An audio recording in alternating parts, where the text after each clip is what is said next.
আল্লাহ রাব্বুল আলামিন আমাদের খুশখবরি কি দিলেন? আমি আল্লাহ রাব্বুল আলামিন ওই যারা আমার প্রতি ঈমান এনেছে আমি ওই সমস্ত মানুষগুলিকে জাহান্নামের রাস্তা থেকে জান্নাতের দিকে দিকে টেনে নিয়ে যাই। কথাটা আমরা বুঝে নিলাম। পক্ষান্তরে নাম্বার 2, আল্লাহ রাব্বুল আলামিন একটা শব্দ ব্যবহার করলেন। প্রশ্ন যদি করেন শব্দটা কি, আল্লাহ বলে দিলেন ওয়াল্লাযীনা কাফারু। কিন্তু পৃথিবীর মধ্যে যারা কুফরিকারী, আল্লাহ রাব্বুল আলামিনের অস্তিত্বকে যারা পৃথিবীর জমিনের ভিতরে মেনে নেয় না, আল্লাহ যে মহান সত্য আল্লাহ রাব্বুল আলামিনের একত্ববাদকে যারা স্বীকার করে না, পৃথিবীর জমিনের ভিতরে যারা কুফরি করে, পৃথিবীর জমিনের ভিতরে যারা কুফরির ভিতরে নিমজ্জিত, আল্লাহ রাব্বুল আলামিন বলে দিলেন, বলে আউলিয়া হুমুত তাগুত। কুফরিকারীদের সুদ, কুফরিকারীদের ওলি হচ্ছে, কুফরিকারীদের গার্জিয়ান হচ্ছে, কুফরিকারীদের অভিভাবক হচ্ছে, কুফরিকারীদের দোস্ত হচ্ছে ওই মারদুদ ইবলিস শয়তান। একবার জোরে নাউজুবিল্লাহ বলেন। কাফিরদের দোস্ত হলো, কাফিরদের দোস্ত ইবলিস শয়তান বলে আল্লাহ রাব্বুল আলামিন ঘোষণা করেছেন। এবার প্রশ্ন যদি করেন এই শয়তানের কাজ কি, আল্লাহ রাব্বুল আলামিন বলে দিলেন ইখরিজুনহুম মিনান নূর ইলাজ যুলুমাত। শয়তানের কাজ হলো এই পৃথিবীর মানুষদিগকে ওই যে আলো থেকে অন্ধকারের দিকে টেনে টেনে টেনে টেনে নিয়ে যাবে। আলো থেকে অন্ধকার মানে আল্লাহ রাব্বুল আলামিন বুঝিয়ে দিলেন জান্নাতের রাস্তা থেকে ওই শয়তানগুলি জাহান্নামের রাস্তার দিকে টেনে নিয়ে যায়। ভাই গো, না না না না, মনে মনে মনে মনে মনে মনে মনে মনে 100% নিয়াত, প্রত্যেক মুহূর্তে প্রত্যেক সময়ে প্রত্যেকটা সন্ধিক্ষণে ধ্যান রাখতে হবে আমাদের যিনি মহান সত্তা গো আল্লাহ রাব্বুল আলামিনের প্রতি ঈমান এনেছি, আমরা সঠিকভাবে চলবো, জাহান্নাম থেকে আমরা জান্নাতুর রাস্তার দিকে এগিয়ে যাব। আল্লাহ যেন আমাদেরকে জান্নাতের ব্যবস্থা করে দেয়। জোরে বলেন আমিন। তিনি আমাদের মহান সত্তা। আল্লাহ রাব্বুল আলামিনের তারিফের পরে আমাদের যিনি বিশ্বের নবী সৈয়দুল মুরসালিন রাহমাতুল লিল আলামিন খাতামান নবিয়্যিন সৈয়দুনা হযরত মুহাম্মদুর রাসূলুল্লাহ সাল্লাল্লাহু আলাইহি সাল্লামের প্রতি শত সহস্র দরুদ ও সালাম দিল থেকে মহব্বত করে অন্তর থেকে নবীর প্রতি একবার দরুদ পড়ি সাল্লাল্লাহু আলাইহি ওয়াসাল্লাম। আমার ভাইরা, খুতবায়ে মাসনুনায় কোরআনে কারীম থেকে 2-3টি আয়াত, হাদিসে পাক থেকে একটা হাদিস তেলাওয়াত করেছি। তার সারমর্ম দিকে এসেই আমার বক্তব্য ইখতিতাম করার চেষ্টা করব। আমা তৌফিকি ইল্লা বিল্লাহ। আমি যে বিষয়টা নিয়ে আজকে আলোচনা করতে চেয়েছিলাম, এই বিষয়টা হচ্ছে আনকমন বিষয়। এটা নামাজের বিষয় নয়, এটা রোজার বিষয় নয়, এটা জাকাতের বিষয় নয়, এটা হজের বিষয় নয়, একটা আনকমন বিষয়। আপনাদের এখানে অন্তত যতবার এসেছি আমি অন্তত আলোচনা করিনি। বিষয়টা হচ্ছে ইংরেজিতে যে শব্দটা বলে, ইংরেজি শব্দটা হচ্ছে ট্রাস্ট ইন আল্লাহ, তার মানে আরবিতে হচ্ছে তাওয়াক্কালু আলাল্লাহ, বাংলাতে হচ্ছে আমাদের যিনি মহান সত্তা তার উপরে 100% ভরসা। বলবেন কত বিষয় রয়েছে, এই বিষয়টা ধরলেন কেন? বর্তমান যেটা আমাদের অবস্থা, বর্তমান যেটা আমাদের সমস্যা, বর্তমান যেটা আমাদের চলন ফুরনের অবস্থা, বর্তমান যেটা আমাদের মুসিবত, এই সময়ে আমাদের একটাই মেডিসিন পৃথিবীর জমিনে বিশেষ করে আমাদের জন্য হবে, সেটা হচ্ছে আল্লাহ রাব্বুল আলামিনের প্রতি 100% ভরসা করি যদি আমরা, তাহলে সমস্ত ক্ষেত্রে হিফাজতের মালিক আমাদেরকে আল্লাহ রাব্বুল আলামিন হয়ে যাবে। একবার জোরে সুবহানাল্লাহ বলেন। আমি প্রমাণ দিচ্ছি। এবার কোরআন এবং হাদিস থেকে খুব নির্দ্বিধায় ভালো করে শুনে যাবেন। আল্লাহর উপর ভরসা কতটুকু করা দরকার, আল্লাহর ভরসা আমাদের কতটুকু করা দরকার, সাহাবা কেরাম কতটুকু করেছিলেন, তার জন্য তারা কি পেয়েছেন, আর আমাদের কতটুকু করা দরকার বর্তমান পরিস্থিতির উপর ভিত্তি করে। আমার ভাইরা, আল্লাহ রাব্বুল আলামিন পবিত্র কোরআনে 114 সূরা নাজিল করেছেন। এই সূরার ভিতরে একটা সূরার নাম হচ্ছে সূরাতুত তালাক। সূরা তালাকের প্রথম দিকে আল্লাহ রাব্বুল আলামিন একটা কথা ঘোষণা করে দিলেন। প্রশ্ন যদি করেন কোন কথা ঘোষণা করেছেন, আল্লাহ রাব্বুল আলামিন বলে দিলেন, ওয়ামাই ইয়াতাওয়াক্কাল আলাল্লাহ ফাহুয়া হাসবুহু। আল্লাহ রাব্বুল আলামিন বলে দিলেন, পৃথিবীর বান্দারা রে, আমি আল্লাহ রাব্বুল আলামিন তোমাদের কাছে জানিয়ে দিলাম, এই পৃথিবীর জমিনে যত বড় মুসিবতে পড়ো না কেন গো, যত বড় সন্ধিক্ষণ আসুক না কেন গো, যে কোনো মুহূর্তে হও না কেন গো, আমি আল্লাহ তোমাদেরকে জানিয়ে দিলাম, ওয়ামাইয়াতাওয়াক্কাল আলাল্লাহি, তোমরা যদি আল্লাহ রাব্বুল আলামিনের প্রতি যে ব্যক্তি পূর্ণ ভরসা রাখবে, পূর্ণ ভরসা রেখে যে কোনো ক্ষেত্রে যদি এগিয়ে যায়, আল্লাহ রাব্বুল আলামিন বলে দিলেন ফাহুয়া হাসবুহু, তাহলে ওই মহান আল্লাহ রাব্বুল আলামিন ওই লোকটার জন্য পৃথিবীতে যথেষ্ট হয়ে যায়। লিল্লাহি তাকবীর। যে কোনো মুসিবতের ভিতরে যদি পড়ে যাই পৃথিবীর জমিনে, আমি নাম বলছি না কোন মুসিবত, কথাটা বুঝতেছেন তো না? যে কোনো মুসিবতের ভিতরে পড়ে যাই পৃথিবীর জমিনে, যে কোনো সমস্যায় পড়ে যাই পৃথিবীর জমিনে, যে কোনো সমস্যার মধ্যে যদি পড়ে যাই ভাই গো, তাহলে ভরসা করব কার উপরে? কার উপরে? আল্লাহ রাব্বুল আলামিনের উপরে। আল্লাহ রাব্বুল আলামিন বলছেন, বান্দারা রে, পৃথিবীর জমিনের ভিতরে যে কোনো মুহূর্তে আমার উপর ভরসা করে যদি তোমরা যে কোনো কাজ যদি স্টার্ট করে দাও গো, আমি আল্লাহ তোমাদেরকে জানিয়ে দিলাম, আমি আল্লাহ রাব্বুল আলামিন তখন তোমার জন্য যথেষ্ট হয়ে যাই। আল্লাহ রাব্বুল আলামিন যথেষ্ট হয়ে যায়। এবার বলবেন তাহলে প্রমাণ দিন। আমি এবার প্রমাণ দেওয়ার জন্য রেডি হয়ে শুরু করে দিলাম। সর্বপ্রথম একটা প্রমাণ আপনারা নেন, আল্লাহ যথেষ্ট হয়ে যায় পৃথিবীর জমিনে। বলবেন কেমন করে বললেন?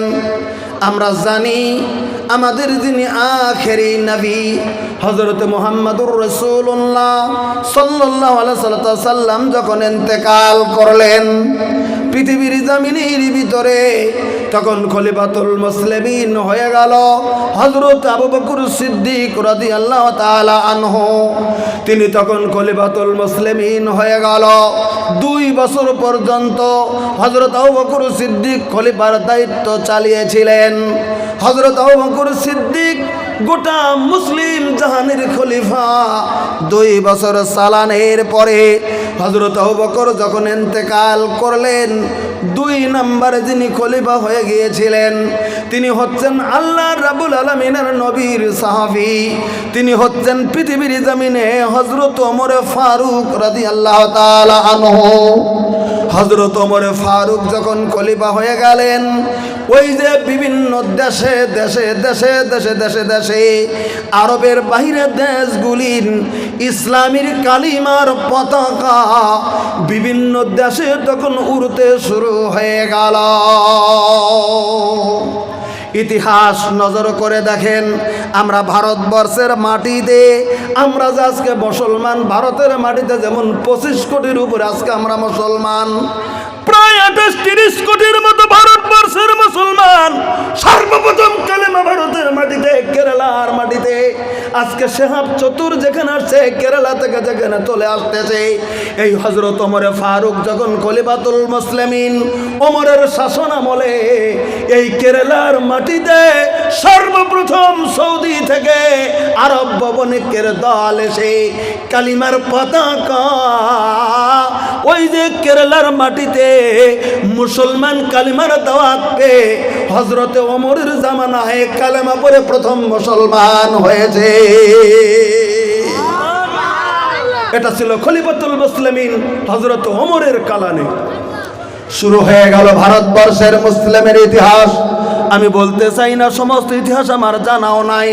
আমি শুধু বলতেছিলাম হযরত ওমর যখন খলিফাতুল মুসলিমিন যখন শাসন করেছিলেন, হযরত ওমরের শাসনের অবস্থা দেখে নিয়ে, ওমরের বিহার দেখে নিয়ে, ওমরের আমল দেখে নিয়ে, হযরত ওমরের চতুর্চর্য দেখে নিয়ে, হযরত ওমরের দক্ষতা দেখে নিয়ে, হযরত ওমরের আল্লাহওয়ালা আমল দেখে নিয়ে ওই হাজার হাজার লক্ষ লক্ষ মানুষগুলি সেদিন ইসলামের দিকে দীক্ষিত হয়েছে।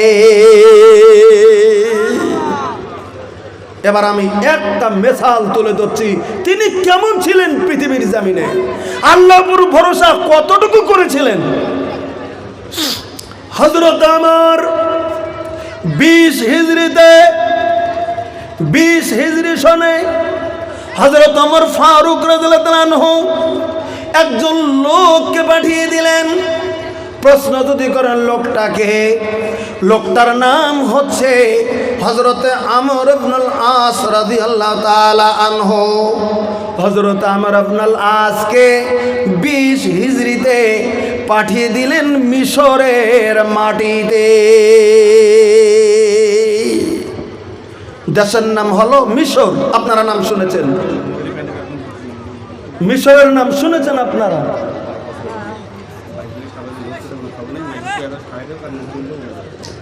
মহিলা প্যান্ডেলের কাছে অনেক বাইক নিয়ে জড়ো করেছেন। যারা বাইকালা আছেন ওখান থেকে বাইকগুলি সরিয়ে দেন, মহিলা প্যান্ডেলের লোক আসছে না। তো কাজে গতিকে প্রবলেম হচ্ছে কমিটির। আপনারা যাদের যাদের বাইক আছে মহিলা প্যান্ডেলের কাছে আপনারা সরানোর ব্যবস্থা করুন। আমি বলছিলাম হযরত ওমর ফারুক রাদিয়াল্লাহু আনহুর এমন বিচক্ষণতা ছিলেন। আবার শুনে নিন, আপনারাই জবাব দেন। মিশর নামটা শুনছেন না শোনেন নাই? কেউ কেউ শুনছেন, কেউ কেউ শোনেন নাই। তবে একটা নাম খুব বেশি বেশি বেশি বেশি শুনেছেন। নবীদের ভিতরে একজন নবী ছিলেন যিনি মালাকুল মাউত হযরতে আজরাইলকে থাপ্পড় মেরে দিয়েছিলেন। শুধু থাপ্পড়ই মারেনি, আজরাইলের একটা চোখ কানা করে দিয়েছিলেন। মুসলিম শরীফের ভিতরে হাদিস চলে এসেছে, এত জোরে থাপ্পড় মেরেছিলেন আজরাইলকে, মালাকুল মাউতকে, তার একটা চোখ একদম গলে গিয়েছিল। ওই নবীর নাম ছিল পৃথিবীর জমিনে হযরতে মুসা কালিমুল্লাহ। নাম কি ছিল ভাই? মুসা কালিমুল্লাহ। এবার বলেন তো, মুসার সাথে যুদ্ধ করে নীল দরিয়ায় ডুবে মরেছে, তার নাম কি? ফেরাউন। পৃথিবীর জমিনে কোন দুশমনের যদি নাম বেশি নাম শুনেছেন, ফেরাউনের নামটা অনেকেই শুনেছেন। কারণ ফেরাউন পৃথিবীর জমিনের ভিতরে খোদাইত্ব দাবি করেছিল। হাজার হাজার মানুষগুলি ফেরাউনের নাম শোনা আছে। ওই ফেরাউন নীল দরিয়ায় ডুবে মরেছে, ইতিহাস আপনারা শুনেছেন। ওই ফেরাউন ছিল মিশরের বাদশাহ। আমি মিশরের কথাটা বলতে চলছি। এই মিশরের মাটিতে হযরত ওমর ফারুক রাদিয়াল্লাহু তাআলা আনহু নেতৃত্ব দিয়ে সাহাবা কেরাম পাঠিয়ে দিলেন। ওমরের কালিমার দাওয়াতে মিশরের মানুষগুলি কালেমা গ্রহণ করে তারা মুসলমান হয়ে যায়। জোরে একবার সুবহানাল্লাহ বলেন। মিশরের মাটিতে রাজ্যপাল মেনে নিল তখন আমর ইবনুল আস রাদিয়াল্লাহু তাআলা আনহুকে হযরত ওমর বলে দিলেন, মদিনা থেকে আমর ইবনুল আস, তুমি চলে যাও মিশরের মাটিতে। তুমি মিশরের মাটিতে চলে যাওয়ার পরে তুমি মিশর দেশটা তুমি চালাও, তোমাকে মিশরের গভর্নর বানিয়ে দিলাম। মিশরের গভর্নর হয়ে গেল হযরত ওমর। চলছে চলছে চলছে চলছে, 1 মাস 2 মাস 3 মাস 4 মাস চলে যেতে চলছে। হঠাৎ করে বাংলা মাস যদি ধরেন, মাসটার নাম চলে এসেছে চৈত্র মাস। খুব ভালো করে বুঝে নেবেন। ইংরাজি মাসের নামও জানেন, বাংলা মাসের নামও জানেন, অসমীয়া মাসের নামও জানেন, আরবি মাসের নামও জানেন। আমাদের এখানের মতো ধরে নেন, যেমন চৈত্র মাসে খাল বিল পানিগুলিন শুকিয়ে যায়, পুকুরগুলিন শুকিয়ে যায়, টিউবওয়েলের নিচে পানি থাকে না, খুব কষ্ট করে তোলা হয়। ওই প্রত্যেক বছর ওই মাস যখন এসে যেত, সুখানের মাস যখন পুরত, ওই যে মিশরের অধিবাসীগুলিন, মিশরের মানুষগুলিন, তাদের একটা অভ্যাস ছিল, মিশরের নীল দুনিয়াতে তারা একটা কাজ করত।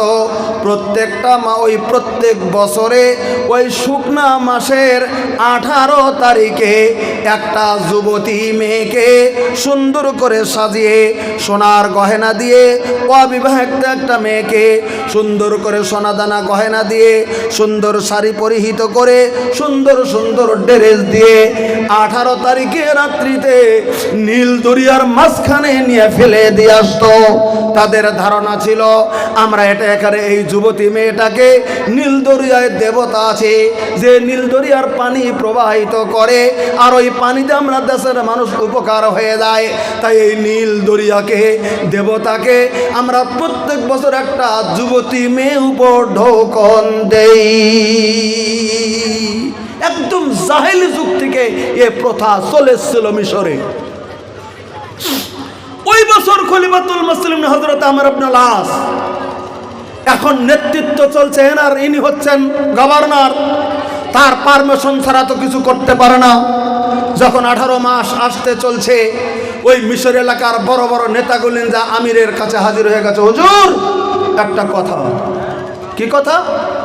আমরা তো পূর্ব যুগ থেকেই চলে এসছে, এই মাসের 18 তারিখে আমরা এই দেশের সবথেকে সুন্দরী একটা যুবতী অবিবাহিতা মেয়েকে বাবার কাছ থেকে বলা কহ করে বুঝিয়ে পড়িয়ে নিয়ে আসিয়া আমরা গয়না দিয়া, সোনার গয়না দিয়া শাড়ি পরিয়ে আমরা নীল দরিয়ায় দেই। তারপরে দরিয়ায় পানি বাড়তি হয়, আমরা সেই পানি ব্যবহার করি। তো এখন সময় হয়ে গেছে, একটা মেয়ের ব্যবস্থা করুন। হযরত আমর ইবনে আল-আস বললেন, না না, তোমরা যা করেছো ভুল করেছো। কোনো দেবতার নামে কোনো জীবন্ত মেয়ে কোনো দিন দেওয়া যাবে না। এরকম নিয়ম ইসলামে নাই যে দেবতার নামে একটা জীবন্ত মেয়েকে নীল দরিয়ায় ফেলে দিতে হবে, আর সেখানে দেবতায় তাকে গ্রহণ করবে আর পানি দেবে, এমনি নীল দরিয়ায় পানি হয়ে যাবে, ধৈর্য ধরো। কিন্তু আল্লাহর ইশারা, হযরত আমর ইবনে আল-আস দিতেও দিলেন না, মেয়েও দিলেন না, পানিও হয় না। কিতাবের ভিতরে লিখেছেন 1 মাস চলে গেল, 2 মাস চলে গেল, মানুষগুলি হতভম্ব হয়ে গেল। পানি নাই, দেশের পানি শুকিয়ে গেছে। পানির অভাবে মানুষের কষ্ট হতে চলছে। গরু বাছুর পানি পাই না, পান করার পানি পাই না, ব্যবহারের পানি পাই না, নীল দরিয়া শুকিয়ে গেছে। কঠিন অবস্থা। যেদিন 3 মাস যেদিন হতে চলছে, মিশরের চতুর মানুষগুলি সব আমিরের কাছে বলতেছে, হুজুর আপনি তো মেয়ে দিতে দিলেন না, পানিও তো পারে না, পানি তো শুকিয়ে গেল, আমরা এখানে থাকবো না, আমরা দেশ ত্যাগ করে অন্য জায়গায় চলে যাওয়ার ব্যবস্থা করব। কারণ আপনি মেয়ে দিতেও দিছেন না, পানিও পারছেন না। ইনি তখন খুব বিপত্তিত পড়ে গেলেন গভর্নর। তখন সুন্দর করে একটা চিঠি লিখে খলিফাতুল মুসলিমিন মদিনাতুল মুনাওয়ারাতে পাঠিয়ে দিলেন। ওগো খলিফাতুল মুসলিমিন হযরত ওমর, মিশরে এই এই এই এই কাহিনী ঘটছে। নীল দরিয়ায় যদি মেয়ে দেওয়া না যায়, পানি পারে না, এদের এটা ধারণা। আমি গভর্নর এখন কোন সিদ্ধান্ত করব? আমি এখন পর্যন্ত মেয়েকে নীল দরিয়ায় দিতে দেইনি। তাই বলে হযরত ওমর সঙ্গে সঙ্গে খবর পাঠিয়ে দিলেন, আমার আপনার আসরে কানুন অনুযায়ী তুমি 100% সত্য কাজ তুমি করেছো। জোরে একবার সুবহানাল্লাহ বলেন। তুমি 100% ঠিক করেছো। তুমি ইসলামের কোনো ক্ষতি করনি, তুমি একদম সঠিক সিদ্ধান্ত নিয়েছো।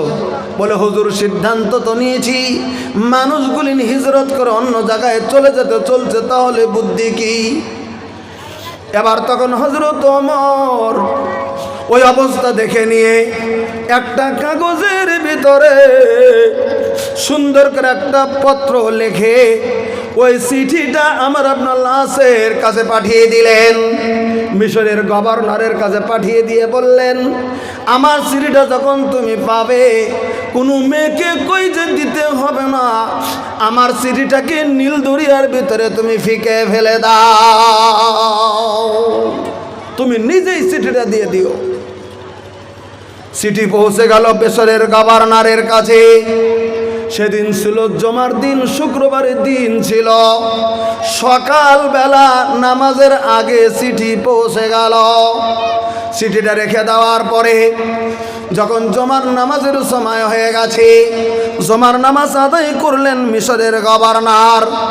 আদায় করার পরে এবার চিঠিটা নীল দরিয়ায় ফেলে দেবেন হযরতে আমর ইবনুল আস। ওই নীল দরিয়ার ভিতরে ফিকে দিয়ে আসবেন। তবে মনে মনে মনে মনে মনে মনে ভাবছেন, খলিফাতুল মুসলিমিন গো, নীল দরিয়াকে চিঠি লিখেছে, দেখি উনি চিঠির ভিতরে কি বাক্য লিখে দিয়েছে, দেখি তো কি লিখেছে। হযরত ওমর ইবনুল আস চিঠিটা যখন খুললেন, কিতাব খুলুন, হযরত ওমর ইবনুল আস ওই চিঠি যখন খুললেন, নজর করে দেখেন চিঠির ভিতরে 3টা বাক্য লেখা রয়েছে। প্রথম বাক্য বলে কি রে? প্রথম বাক্যটা চিঠির ভিতরে আছে, মেন ওমর ইবনুল খাত্তাব রাদিয়াল্লাহু আনহু আমিরুল মুমিনিনা ইলা নীলে মিসর। তার মানে আমরা যেমন ফ্রম লিখি, ফ্রম কার থেকে চিঠিটা দিছি, ফ্রম লিখেছেন হযরত ওমর ইবনুল খাত্তাব আমিরুল মুমিনিন। আমরা যেটা চিঠিতে টু লিখি, টু অমুককে দেব, টু লিখে দেই অমুককে চিঠিটা দেব, সেখানে রেখেছেন ইলা নীলে মিসর। আমি আমিরুল মুমিনিন মদিনাতুল মুনাওয়ারার, আমি মিশরের নীল নদীকে লক্ষ্য করে আমি চিঠিটা পাঠিয়ে দিলাম।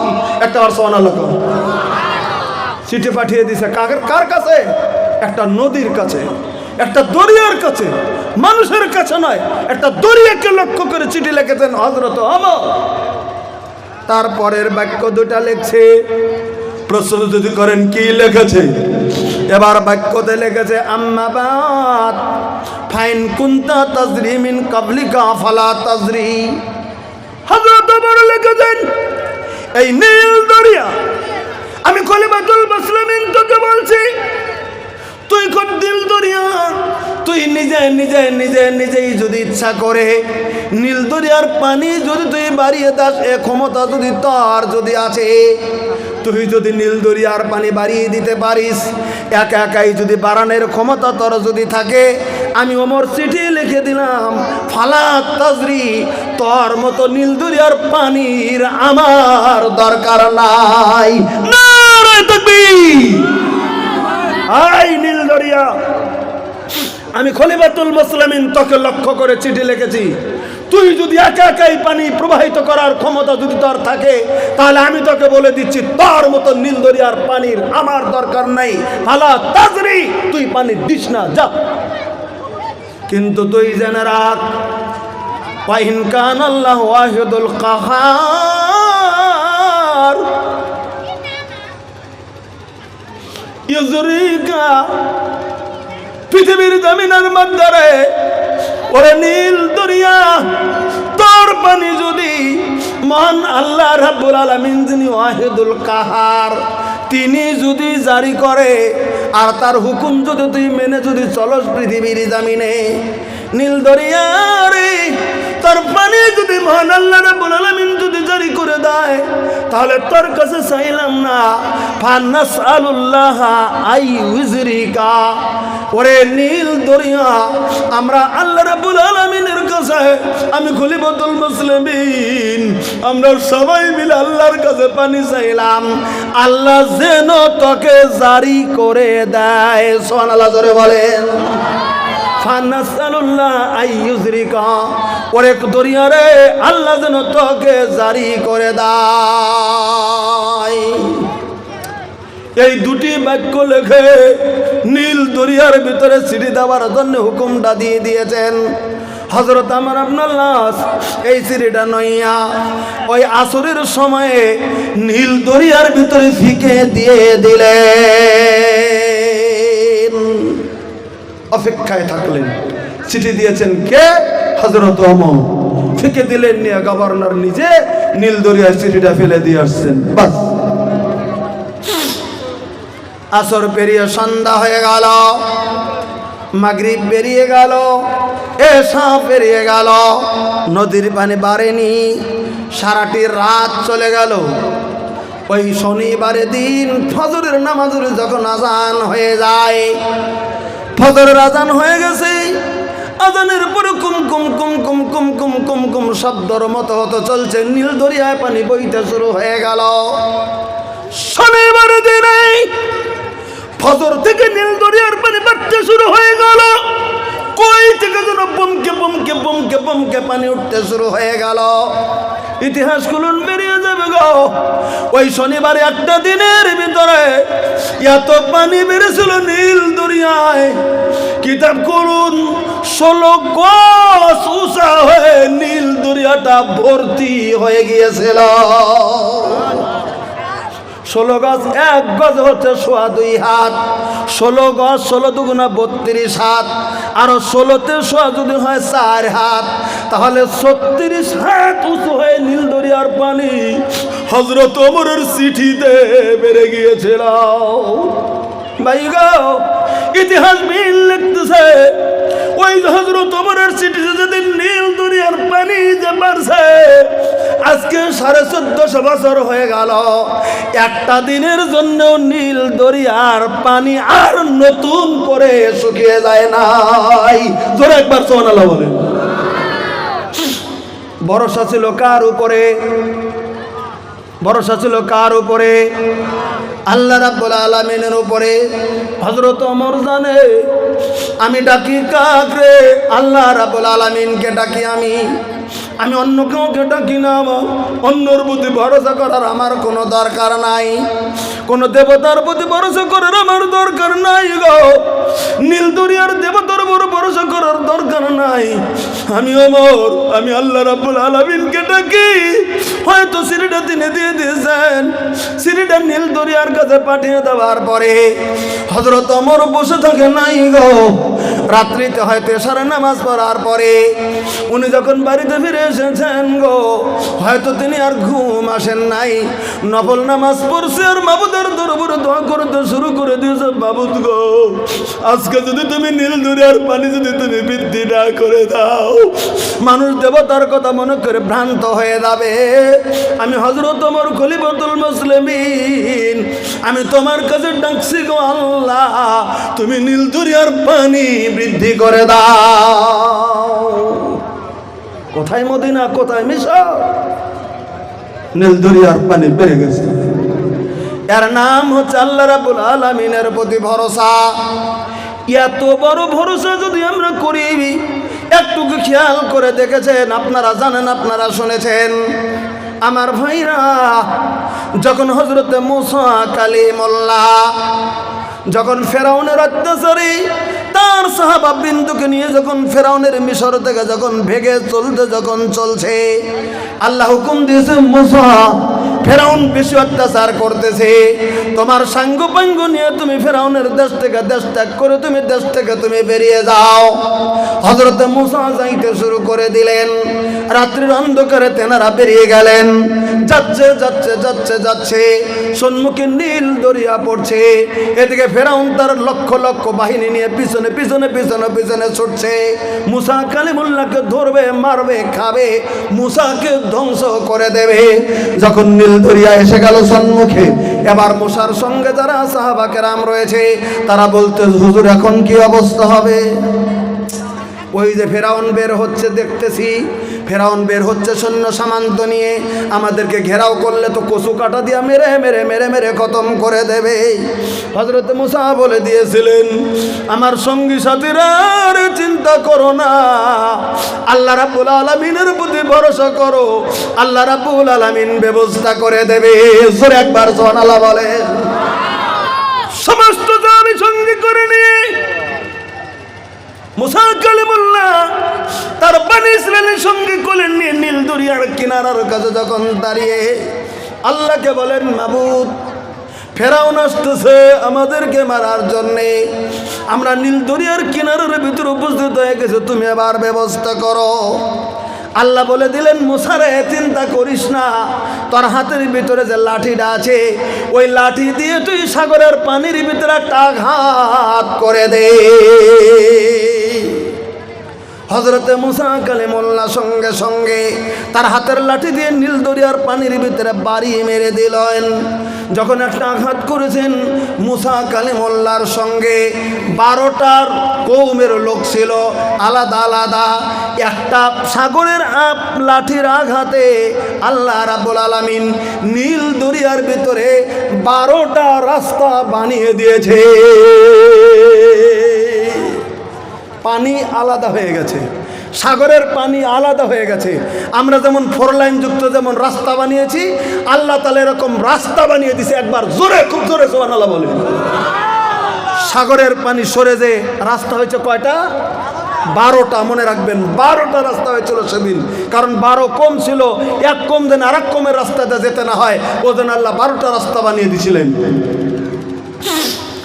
নীল দরিয়ায় যখন রাস্তা হয়ে গেল, মুসা বললেন, চলো ওপার চলে যাব আমরা।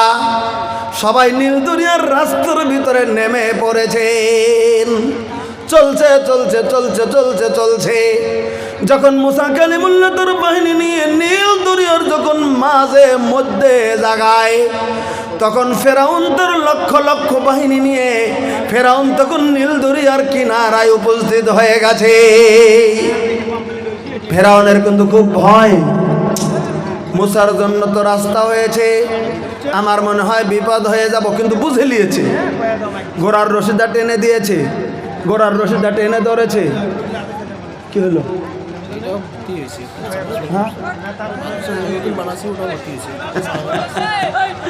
না না হোক, অসুবিধা নেই। আসলে ব্যাপারটা হচ্ছে কমেডি তো পারছে না, কি করবে? আমার যারা মা বোন এসছেন, আপনারা আওয়াজ শুনতেছেন কি? আপনারা একটু চাপে চাপে বসেন, একজনে আর একজনকে একটু সহায় করে দেন, একটু জায়গা দেন। আচ্ছা, কমিটি তো আগে থেকেই জানেন, পুরুষ মানুষ যদি আজকাল 1000 হয়, মহিলা হয় জালসায় 3000। এটা তো অনেক বছর ধরে শুরু হয়েছে। তাহলে 2 বিঘার মধ্যে যদি পুরুষের প্যান্ডেল বানাবেন, 8 বিঘা বানাবেন, এরপরে মেয়ের প্যান্ডেল, নাহলে ঝামেলা। হ্যাঁ, 8 বিঘা মেয়ের প্যান্ডেল বানাতে হবে। আমল করুক না করুক, জালসায় যাওয়ার জন্য একবারে রেডি। কোন কথা ঠিক কি নয়? এত ওয়াজ শুনলো মহিলারা, পর্দা করা লাগে, পর্দা করা লাগে, পর্দা করা লাগে, পর্দা করা লাগে। মোবাইলে ওয়াজ শুনছে, রেডিওতে ওয়াজ শুনছে, টিভিতে ওয়াজ শুনছে, অনলাইনে ওয়াজ শুনছে, মৌলবীদের কাছে, আবেদদের কাছে শুনছে, কারীদের কাছে শুনছে, কিন্তু ভাই গো পরিবর্তন হয় নাই। কারণ মহিলারা একটু বেকা আছে।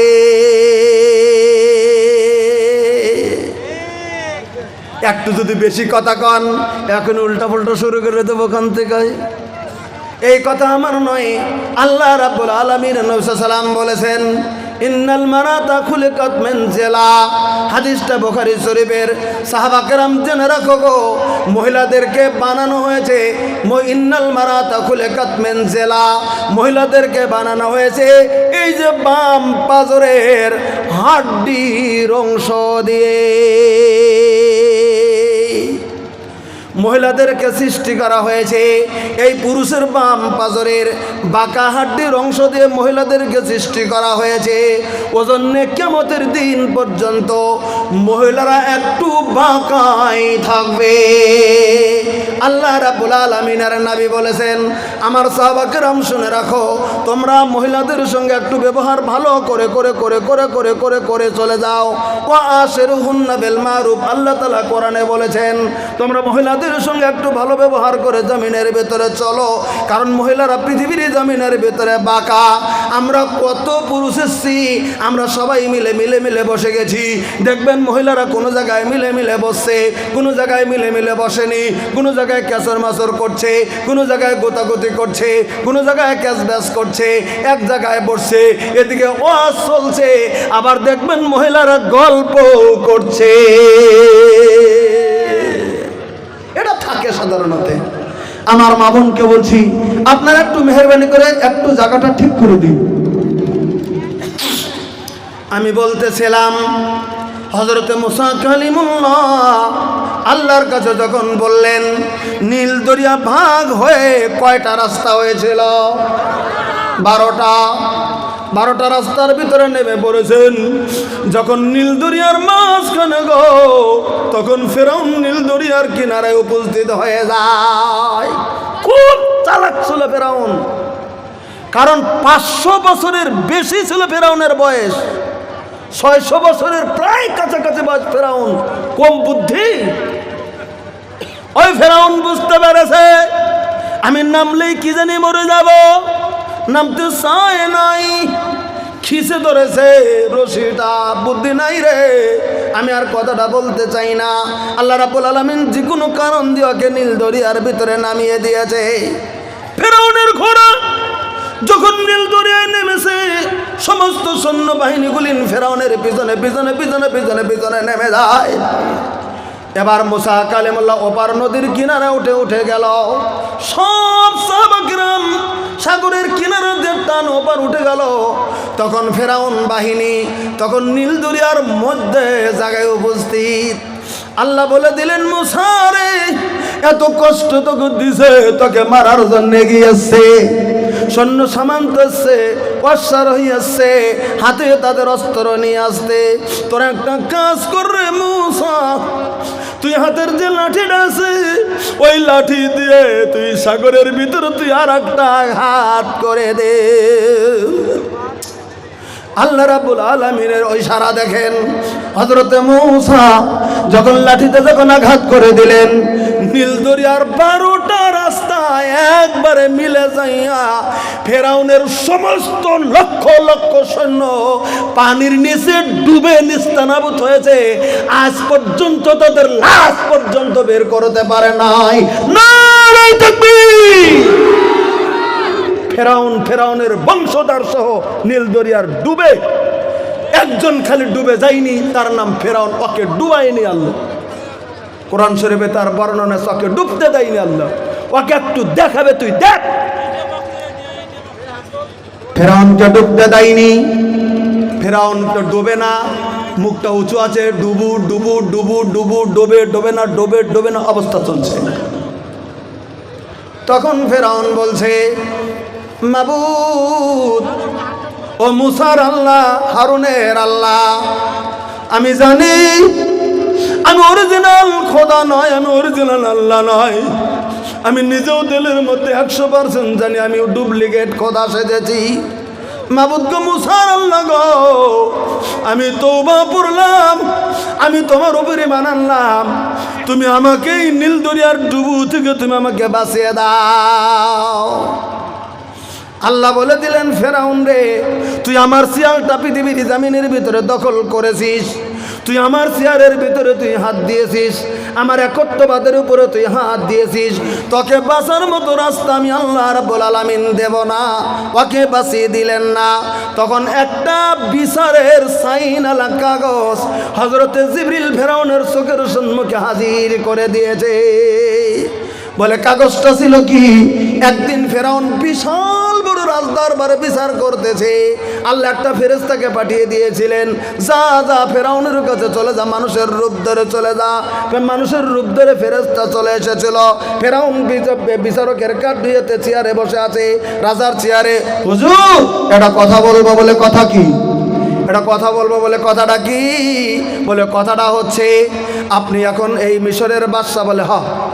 বলে আপনার কোনো এত প্রজা আছে, এই কোনো প্রজা যদি আপনার চেয়ারটা চায়, আপনি বাদশাহ থাকতে আপনার বাদশাহী যদি কেড়ে নিতে চায়, উনি যদি বাদশাহী দাবি করে, তার বিচার আপনি কি করবেন?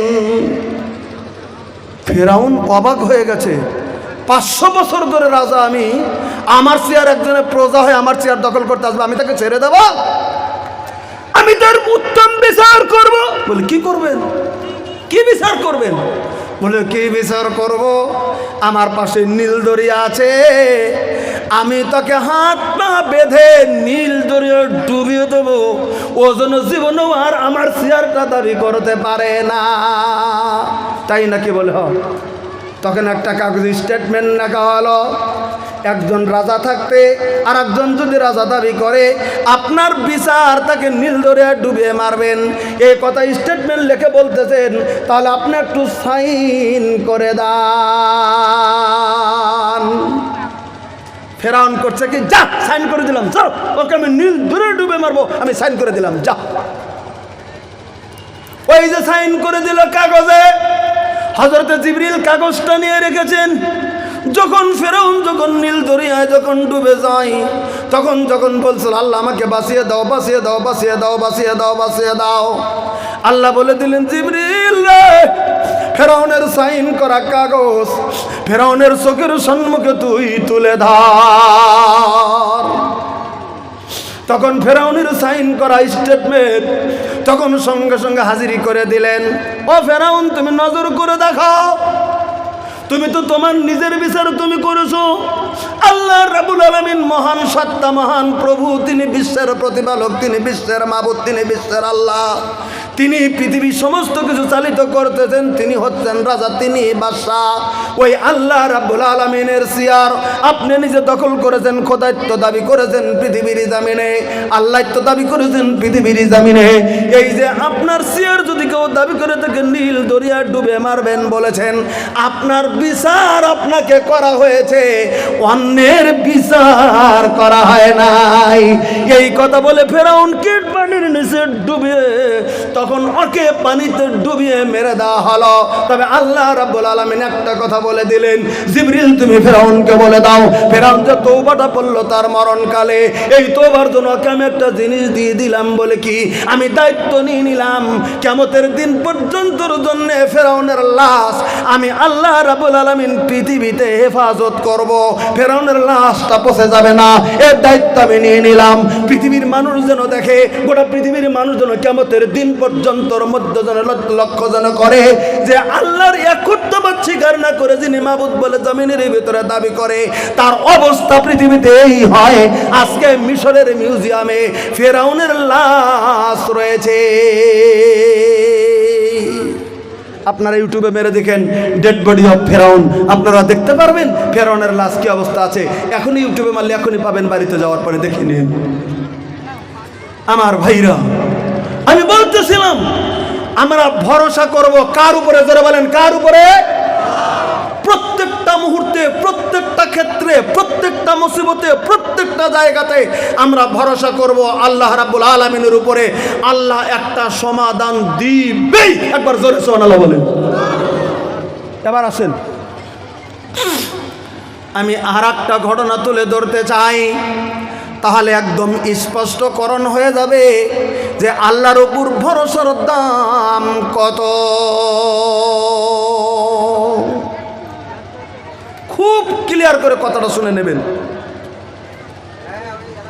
আমরা জানি আল্লাহ রাব্বুল আলামিনের যেগুলি নবী ছিলেন, তার ভিতরে একজন নবী ছিলেন হযরতে ইব্রাহিম খলিলুল্লাহ। বলেন, আপনারা নাম শুনছেন না? না, ইব্রাহিম খলিলুল্লাহ। পিছনে যারা আছেন দেখে আওয়াজ করেন। ইব্রাহিম খলিলুল্লাহ নামটা শুনছেন না শোনেন নাই? শুনছেন এই কথা কলি তো আমি তাড়াতাড়ি জ্ঞান পারি। আল্লাহর নবী হযরত ইব্রাহিম 1 বছর নয় 2 বছর নয় 80 বছর বয়স হয়ে গেছে ইব্রাহিমের। 80 বছর বয়সে পৃথিবীর জামিনের ভিতরে তিনি সন্তান একজন সন্তান পায় নাই। 80 বছর বয়স, 81 বছর বয়স, 83 বছর বয়স হয়ে গেল, তাও তার সন্তান পৃথিবীতে নাই। লম্বা ইতিহাস রাস্তায় ঘটেছে, আপনার ঈদের আজাদ শুনেছেন, আমি বলবো না, আমি শুধু উপমাটা নিয়ে এসেছি। আমার ভাইরা 83 বছর যেদিন বয়স, 83 বছর উনি চলে গেলেন বাইতুল মুকাররম, বর্তমান ইসরায়েলের মাটিতে, যেটা বলে বাইতুল মুকাদ্দিস, বাইতুল মাকদিস, যেটা বলে মসজিদে আকসা। ইসরায়েলের মাটিতে বর্তমান যা আছে ফিলিস্তিনের কাছাকাছি, যেটা নিয়ে যুদ্ধ চলে, লক্ষ লক্ষ মানুষ মারা যাচ্ছে, ওই মসজিদে আকসা, মসজিদ আকসার খাম্বিটা ধরে 83 বছর বয়সে হযরত ইব্রাহিম দোয়া করছে, মাবুদ আমি বৃদ্ধ হয়ে গেলাম, আমার 83 বছর বয়স, আমার বড় বিবির বয়স তখন 73 বছর, 10 বছর কম বেশি বয়স ছিল হযরত বিবি সারা আর বিবি হযরত ইব্রাহিম। বিবির বয়স 73 আর হযরত ইব্রাহিমের বয়স তখন 83।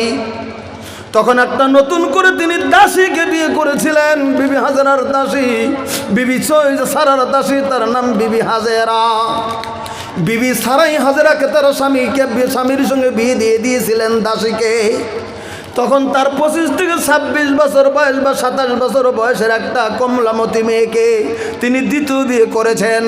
এবার কাবা ঘরের খাম ধরে দোয়া শুরু করে দিতেন, মাবুদ তুমি আমাকে একটা নেককার সন্তান দান করে দাও। কোরআন শরীফে বলা আছে, রব্বি হাবলি মিনাস সালিহিন, আল্লাহ গো আমাকে একটা তুমি নেককার সন্তান তুমি দান করে দাও। এমন করে যখন দোয়া করে দিলেন, 83 বছর বয়স হযরত ইব্রাহিমের, বারবার করে যখন খাম ভিতরে ধরে ধরে ধরে ধরে ধরে দোয়া করছেন, আল্লাহ বলে দিলেন, জিবরিল রে তুই দেরি করিস না, তুই যা যা যা যা যা আমার হাবিবের কাছে তুই চলে যা, আমার হাবিবের কাছে তুই খবর দিয়ে দে, আমার 83 বছর বয়সের হাবিব আমার কাছে এমন করে কান্না করছে, চোখের পানি ঝরঝর করে ছেড়ে দিচ্ছে, বারবার করে খাম ভিতরে ধরে দোয়া করছে, আমার বংশের কেউ নাই যে আমার বংশের ভিতরে থাকবে, মাবুদ গো তুমি আমার সন্তান নেক সন্তান তুমি দান করে দাও। জিবরিল গো তুমি যাও যাও যাও যাও আমার হাবিবকে তুমি খবর দিয়ে দাও। ফাবাশশারনাহু বিগুলামিন হালিম, আমি আল্লাহ রাব্বুল আলামিন একটা ধৈর্যশীল ছেলে তাকে দান করে দেব। নারে তাকবীর। 83 বছর বয়সে হযরত ইব্রাহিম আল্লাহর তরফ থেকে ওহী পেয়ে গেলেন যে আল্লাহ তাকে সন্তান দেবে, বাস খবর পেয়ে গেলেন তিনি খুশি হয়ে আছেন। কল আল্লাহ কোন দিন দেবে, কোন দিন দেবে, কোন দিন দেবে। দেখা গেল হঠাৎ করে বিবি হাজেরা, ওই যে দাসীকে যে বিয়ে করলেন, ওই বিবি হাজেরার গর্ভে আল্লাহ রাব্বুল আলামিন সন্তানের আবির্ভাব দিয়ে দিলেন। সন্তানের আবির্ভাব হয়ে গেল যেদিন হযরত ইব্রাহিমের বয়স 86 ইয়ার্স, যেদিন 86 বছর আল্লাহ রাব্বুল আলামিনের হুকুমে বিবি হাজেরার গর্ভ থেকে আল্লাহ তাআলা একটা নেক সন্তান দিলেন, যার নাম রাখা হলো ইসমাইল। বলেন তো নামটা কি রাখলেন? ইসমাইল। ইসমাইল যার নাম রাখা হলো, একদম লালিত পালিত করছে। আপনারাই কোন 86 বছর বয়সে যদি একজনে একটা ছেলে সন্তান প্রথম পায়, খুশি হব না বেজার হব? কিরকম খুশি হব? খুব খুশি হব। খুশির কোনো সীমাই থাকবো না, কারণ বয়স হচ্ছে 86, তখন পাইছে বেটা, খুশির কোনো সীমাই থাকবে না। ওই সন্ধিক্ষণে কেবলমাত্র 3 মাস 4 মাস 5 মাস 6 মাস চলল, খুশির কোনো সীমা নাই, খুশির কোনো সীমা নাই জামিনে।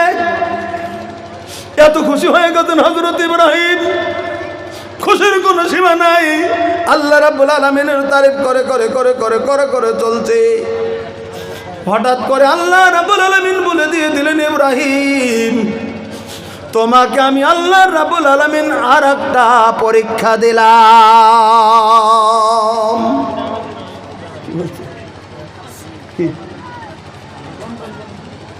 কি আলাল আমার ভাইরা বলে দিলেন, তোমাকে আর একটা পরীক্ষা দিয়ে দিলাম। আল্লাহ কি পরীক্ষা? বলে পরীক্ষা হচ্ছে তুমি তোমার 6 মাসের বাচ্চা ইসমাইলকে দিয়ে তোমার 28-29 বছর বয়সের বিবি হাজেরাকে নিয়ে তুমি চলে যাও মরুভূমি মক্কার মাটিতে। তুমি মক্কার মাটিতে চলে যাও, যেখানে মানুষ নাই, পানি নাই, কোনো কিছু নাই, মরুভূমি জায়গা।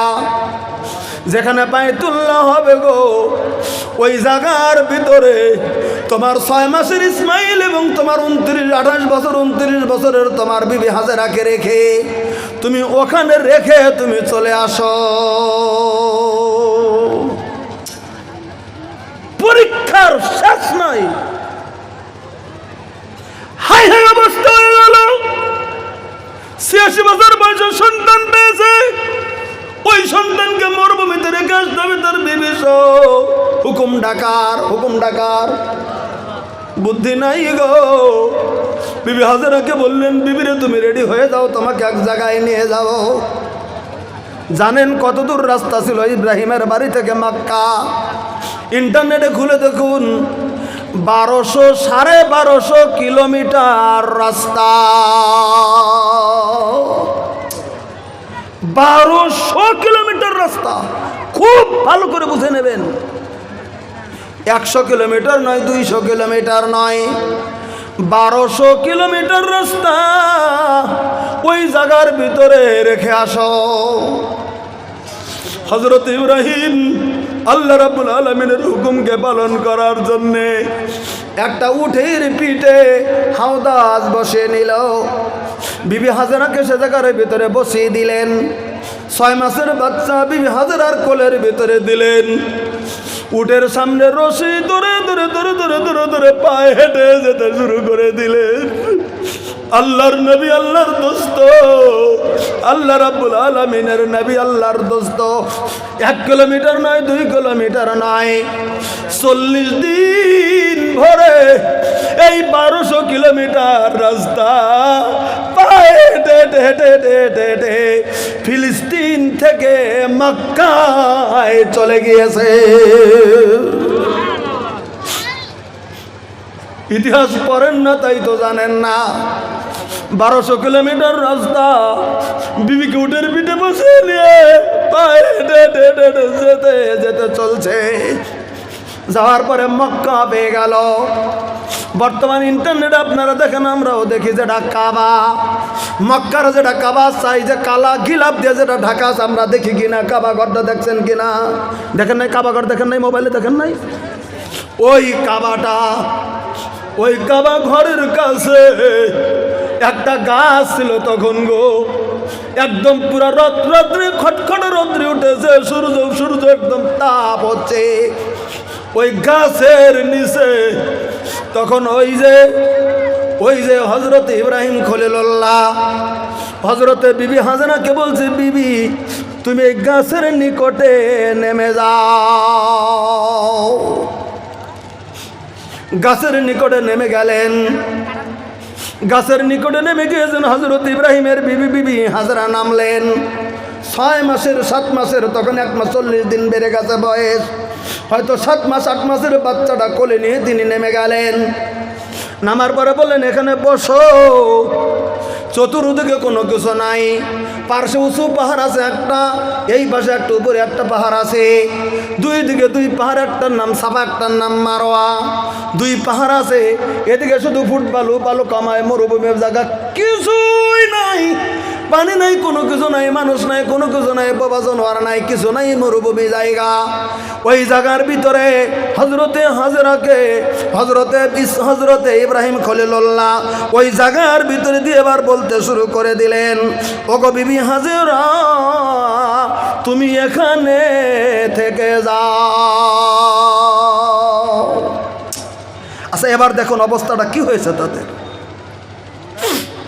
এখানে থেকে যাও তাই নাকি বলে? হ্যাঁ, এই কথা বলে ইব্রাহিম কি দিয়েছিলেন? হাদিসগুলো বেরিয়ে যাবে। দুটি জিনিস বিবি হাজারার হাতে সেদিন দিয়েছিলেন। একটা ছিল ছোট্ট একটা ব্যাগ ছিল, যেটা বাংলাতে থলে বলে যেটা বাংলা ভাষাতে। ছোট্ট একটা থলের ভিতরে, ব্যাগের ভিতরে সামান্য কিছু খেজুর ছিল, হয়তো খেজুর ছিল 15-20টা 30টা খেজুর ছিল। ওই ব্যাগের ভিতরে 20টা 30টা খেজুর আলা একটা ব্যাগ বিবি হাজরার হাতের ভিতরে দিয়ে দিলেন, এটা তুমি রাখো। আর কি দিলেন?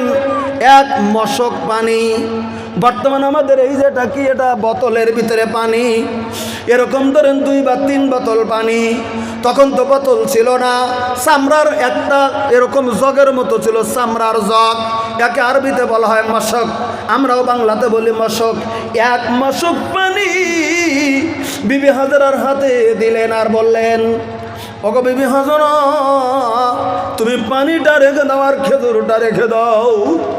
এই কথা বলে আর কোনো কথা না বলে উটটা ঘুরিয়ে হযরত ইব্রাহিম ওখান থেকে যেতে শুরু করে দিলেন। খুব ভালো করে বুঝে নেবেন, যখন উনি যেতে শুরু করে দিলেন, 30 বছর বয়স্ক মহিলা 7 মাসের দুগ্ধের বাচ্চা কোলে নিয়ে তখন হযরত ইব্রাহিমের মুখের দিকে তাকাচ্ছে। আর একটা বাক্য সেদিন বলেছিলেন তিনি। প্রশ্ন যদি করেন কি বাক্য বলেছেন, সেদিন বাক্য বলে দিয়েছিলেন, ওগো আমার স্বামী গো, আমার দরদের স্বামী আমার, আপনাকে আমি একটা প্রশ্ন করতেছি, একটু দাঁড়ান যান না। বলে কি প্রশ্ন করবা করো। তখন প্রশ্ন করেছেন, ইলামান তাতরুকুনা, স্বামী গো, এই মরুভূমির ভিতরে তো কেউ নাই, কোনো মানুষ নাই, কোনো কিছু নাই, একটা গাছের নিচে, এখানে পাহাড় কোনো কিছু নাই, উঁচু উঁচু 2টো মাত্র পাহাড় আছে মরিচিকা বালুর ভিতরে, আমাদের দুজনকে রেখে যাচ্ছেন। আপনার সন্তানটা তো 7 মাসের সন্তান, আমি তো 30 বছরের একটা মহিলা। ইলামান তাতরুকুনা, আপনি কার আন্ডারে আমাদেরকে রেখে যাচ্ছেন গো স্বামী? আপনি কার কাছে রেখে যাচ্ছেন? কে আমাদেরকে তত্ত্বাবধান করবে? এই কথার জবাব হযরত ইব্রাহিম খলিলুল্লাহ দিতে পারলেন না। শুধু চোখের পানি টলমল হয়ে গেল হযরত ইব্রাহিমের। যখন বিবি বলেছেন কার কাছে রেখে যাচ্ছেন, হযরত ইব্রাহিম মুখে সে বিবির দিকে, মুখের দিকে আছে, 7 মাসের সন্তানের মুখের দিকে আছে, কোনো জবাব দেয় না। বিবি হাজরা তখন বুঝলেন এটা মনে হয় আল্লাহ রাব্বুল আলামিনের হুকুম। তখন উনি দ্বিতীয় প্রশ্নটা করলেন, ওগো আমার স্বামী গো, আপনি শুনে নেন। বলি কি? বলে আপনাকে প্রশ্নটা করে দিয়েছে। বলে কি? ও আমার স্বামীকে এবার আপনি জবাব দিয়ে দেন, আমাদেরকে যেখানে রেখে যাচ্ছেন আপনি। দ্বিতীয় প্রশ্নটা করলাম, আল্লাহ ইয়ামুরুকা বিহাযা, ওগো আল্লাহ রাব্বুল আলামিনের নবী, ও আমার দরদের স্বামীকে আপনি বলে দেন, আল্লাহ আমরুকা বিহাযা, এটা কি আল্লাহ রাব্বুল আলামিনের হুকুমে কি আমাদেরকে রেখে যাচ্ছেন নাকি? এই মরুভূমিতে যে আমাদের দুজনকে রেখে ছেড়ে আপনি চলে যাচ্ছেন, এটা কি আল্লাহর হুকুম? এই প্রশ্নটা করলেন, আল্লাহ আমরুকা বিহাযা, এটা কি আল্লাহর হুকুম? হযরত ইব্রাহিম চোখের পানি টপটপা হয়ে গেল, মুখের হোঁট দুটো কাঁপছে। হযরত ইব্রাহিমের কেমন করে বলবে বিবি রে, বলতে পারলেন না মুখ দিয়ে, শুধু ইশারায় বলে দিলেন, হে বিবি, তোর মতো বিবিকে, আমার কলিজার টুকরা 7 মাসের বাচ্চাকে রেখে যাচ্ছি, এটা আল্লাহ রাব্বুল আলামিনের হুকুম। জোরে একবার সুবহানাল্লাহ। হুকুমটা কার ছিল? জোরে বলেন কার? আল্লাহর। এটা আল্লাহর হুকুম। এই কথা যখন বললেন, দেখুন যেমন নবী তেমন তার বিবি তখন নিজেরটা বাক্য বলে দিলেন স্বামীকে, স্বামী গো, ও আমার দরদের স্বামী, এটা যদি আল্লাহর হুকুম হয়ে থাকে, ইজান ও আমার দরদের স্বামী আমার, আমি অনুমতি দিলাম স্বামী গো, আপনি এবার চলে যান। এটা যদি আল্লাহর হুকুম হয়ে থাকে, ইজান লা ইউযায়্যুন আল্লাহ, আমার 100% বিশ্বাস আছে আল্লাহ আমার কোনো নোকসান করবেন না। দেখেন ধারণা কত। আমার মা বোন যারা শুনতেছেন, স্বামীর উপরে কতটুকু আপনারা মহব্বত করেন এই নমুনাটা দেখে নেন। মরুভূমির ভিতরে রেখে আসছে স্বামী, সামান্য 15-20টা খেজুর দিয়ে আর 2 বোতল পানি, আর 1 মশক পানি দিয়ে বেরিয়ে আসছেন মরুভূমি থেকে। তখন বলছে যদি আল্লাহর হুকুম হয়ে থাকে, ইজান আপনি চলে যান, লা ইয়াযায়্যুন আল্লাহ, আল্লাহ অবশ্যই আমাদের দুজনের ক্ষতি করবেন না। আবার জোরে সুবহানাল্লাহ বলেন। এই ধারণা নিয়ে উনি বসে পড়লেন। হযরত ইব্রাহিম স্ত্রীকে রেখে, নিজের কলিজার টুকরা ছেলেকে রেখে ওখান থেকে আবার ফিরে আসতে চলছেন, ওখান থেকে বের হতে চলছেন। হযরতে বিবি হাজেরা হঠাৎ করে একটা আওয়াজ পেয়ে যায়। সহিহ বুখারীতে এই আওয়াজটার কথা বলা আছে। হযরতে বিবি হাজেরা আছে, হঠাৎ করে গো আকাশ থেকে বাতাসের মধ্যে একটা আওয়াজ হলো, আর ওই আওয়াজের বাক্যগুলি বিবি হাজেরার কানের ভিতরে এসে পৌঁছে যায়। প্রশ্ন করবেন না কি আওয়াজ? এখন শুনে নেন। হঠাৎ করে বাতাসের ভিতরে আওয়াজ হলো, ওরে বিবি হাজেরা, তুমি তো আল্লাহ রাব্বুল আলামিনের প্রতি 100% তুমি বিশ্বাস করেছো। বাতাস বলতেছে লা তাখাফু যাইয়া, ওরে বিবি হাজেরা তুমি ভয় করো না, আল্লাহ রাব্বুল আলামিন একটু তোমার নোকসান করবেন না। নারে তাকবীর। আওয়াজটা কোনো মানুষের নয়, আওয়াজটা কোনো জন্তুর নয়, কোনো গাছের নয়, আওয়াজটা বাতাস থেকে হচ্ছে। লা তাকাফু যাইয়া, বুখারীতে আবার হচ্ছে, হে বিবি হাজেরা তুমি চিন্তা করো না, তোমার বিন্দু পরিমাণ তোমার নোকসান হবে না। তুমি কি জানো ইন্না হাযা বাইতুল্লাহ? তখনও বিবি হাজেরা জানে না এটাই হবে বাইতুল হারাম, মসজিদ হারাম, এটাই হলো মসজিদ হারাম, বাইতুল, এটাই কাবা। বিবি হাজেরা তখনও জানে না, কিন্তু আকাশ থেকে আওয়াজ হচ্ছে ইন্না হাযা বাইতুল্লাহ, তুমি যে জায়গায় আছো এটাই হচ্ছে আল্লাহ রাব্বুল আলামিনের কাবা। জোরে একবার সুবহানাল্লাহ বলেন। ইন্না হাযা বাইতুল্লাহ, এটাই হচ্ছে ওই যে কাবা। তুমি জেনে রাখো রে বিবি হাজেরা, ইবনা হাজাল গোলাম আবুহু, এই জায়গার ভিতরে বাইতুল্লাহ হবে, এই জায়গার ভিতরে কাবা হবে। গোটা পৃথিবীর মানুষ কাবাটা তওয়াফ করবে, গোটা পৃথিবীর মানুষ তওয়াফ করবে। এই যে বর্তমান বছর 50 লাখ 52 লাখ করে হাজি মক্কার কাবাঘর শুধু হজের মৌসুমে চলে যায়।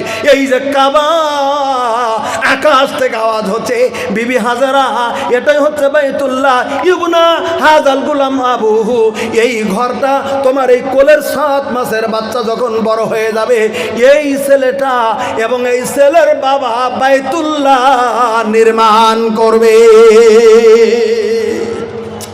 একটু জোরে সুবহানাল্লাহ কোন। এবার মার অন্তরটা খুশি হবে কিনা বলেন? আমার ছেলে আল্লাহর ঘর নির্মাণ করবে, এখানে এসে গেছি। তাই তখন আওয়াজ হচ্ছিল বলে কি, এ ইব্রাহিমের স্ত্রী তুমি চিন্তা করো না, ওয়া ইন্নাল্লাহা লা ইউযিউ আহলাহু, অবশ্যই আল্লাহ রাব্বুল আলামিন এই মসজিদের বংশের লোককে, মসজিদের তত্ত্বাবধান লোককে আল্লাহ কোনোদিন ধ্বংস করে দেবেন না। এটা বাতাস থেকে আওয়াজ পেয়ে গেল। আচ্ছা, আওয়াজ যদি পেল উনি থমকে বসে দেখলেন, আওয়াজ হলেন, অন্তরে খুশি হলেন, কিন্তু হযরত ইব্রাহিম যেখান থেকে এগিয়ে গেল ওর দিলে আর কুলাইছে না। কি করে আমি বিবিকে রেখে আসলাম, আমি কোথায় রেখে আসলাম, আমার ছেলেকে রেখে আসলাম, আমি আর যেটা কার কাছে দেব? কোরআনে কারিমের ভিতরে একটা দোয়া আছে যেদিন ইব্রাহিম পড়েছিল, একটু এগিয়ে যে উটের পৃষ্ঠ থেকে তিনি নামলেন, নামার পরে হযরত ইব্রাহিম আল্লাহ রাব্বুল আলামিনের কাছে মোনাজাত শুরু করে দিলেন। মাবুদ, মাবুদ গো, তুমি তো জানো তোমার হুকুমে। তখন দোয়া পড়েছিলেন, রব্বানা ইন্নী আসকানতু মিন যুররিয়াতি বিওয়াদিন গায়রি জি জারইন। মাবুদ, মাবুদ গো, আমার বিবি বাচ্চাকে তুমি তো জানো এমন জায়গাতে রেখে আসলাম যে জায়গায় কোনো খেত খামার নাই, যে জায়গায় কোনো ফল ফলাদি নাই, যে জায়গায় কোনো আবাদ নাই, যে জায়গায় কোনো কিছু নাই, যে জায়গায় কোনো খাদ্য কিছু নাই। মাবুদ, অমন মরুভূমির জায়গাতে তোমার হুকুমে আমার কলিজার টুকরা ইসমাইল এবং আমার বিবিকে আমি রেখে আসলাম গো আল্লাহ। তোমার কাছে দোয়া করি, ইনদা বাইতুল মুহাররাম, আমি রেখে আসলাম তোমার ঘরের নিকটে, তোমার বাইতুল্লাহর নিকটে রেখে আসলাম। রব্বানা লিউকিমুস সালাতা ফাজাল আফিদাতাম মিনান নাস, তোমার কাছে দোয়া করি আল্লাহ, আমার পরিবার, আমার স্ত্রী, আমার ছেলে এই মসজিদে নামাজ পড়বে গো আল্লাহ। ওই মানুষগুলির জন্য এই জায়গায় সহায় সহযোগিতার তুমি ব্যবস্থা করে দাও। তারপরে বললেন, বলে কি তাহবিলাইহিম, মানুষের অন্তর আমার বিবি আমার বাচ্চার দিকে তুমি নরম করে দিও গো আল্লাহ, তাদের দিকে তুমি মাইল করে দিও। ওয়ারযুকুহুম মিনাস সামারাত, যে কোনো শুরুতে আমার বিবিকে আমার বাচ্চাকে তুমি ফল ফলাদির দ্বারা তুমি রিস্কের ব্যবস্থা করে দাও। এই দোয়া করে চোখের পানি মুছে হযরত ইব্রাহিম আবার 1200 কিলোমিটার রাস্তা চলে গেলেন। যজ্ঞা মনে যা, কয়দিন? 3 দিন, 4 দিন, 5 দিন, 6 দিন কষ্ট করে চললেন।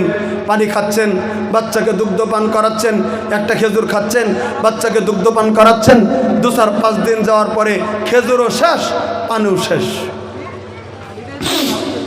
বিবি হাজেরা নজর করে দেখলেন পানি নাই, নিজে পানি পান করতে পারে না, বুকের স্তন শুকিয়ে গেল, বুকের স্তনে দুগ্ধ সঞ্চার হয় না।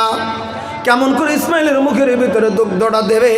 ইসমাইল ছটফট করছে, গলা শুকিয়ে গেছে দুগ্ধ পান করার জন্য, পানি পান করার জন্যে।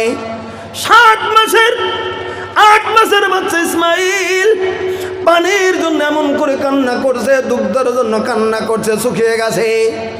নিজে মরুক কোনো কথা নাই, কিন্তু মা নিজের চোখের সম্মুখে কোনোদিন ছেলে মেয়েকে মরতে দেখতে পারে না। মার এটা সহ্য হয় না।